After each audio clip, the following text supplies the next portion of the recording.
All right, we're back out here on the tailgate of the 51 where it all began.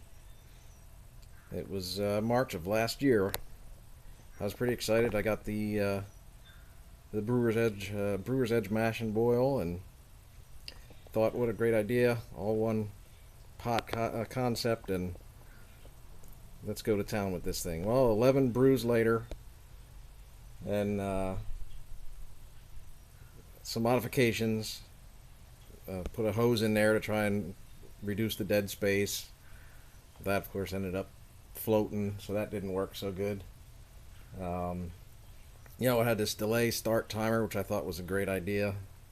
Set it to be strike temperature by the time I got home from work, and that thing was off by a half an hour, so another fail. Um, and on and on. So, what I ended up doing, I decided, well, I gotta make the system work, and the biggest flaw I thought was the mash temperature.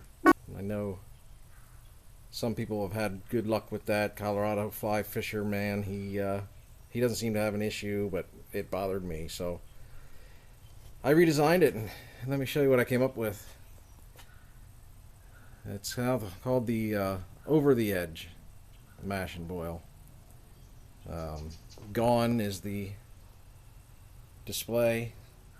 I put an RTD temperature probe in, got rid of the original little stubby one. I had to drill the hole a little bit bigger, and it's a 2-inch. It still fits past the basket, so that was no big deal. But I guess the biggest thing is once you get rid of this little control panel, you need something to control it, and well, that's where this comes in. PID to control the mash, and SSVR to control the boil, and yeah. So I built this thing. That's the original power cord that ran the pump and also powered the mash and boil.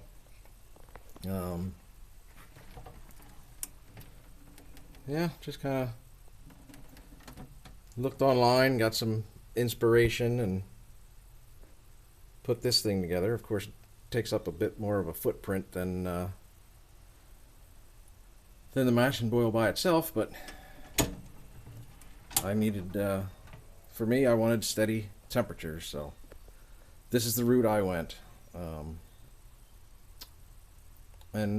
Yeah, so stay tuned, and we'll do some brewing with it this way and see if it was all worthwhile. See ya.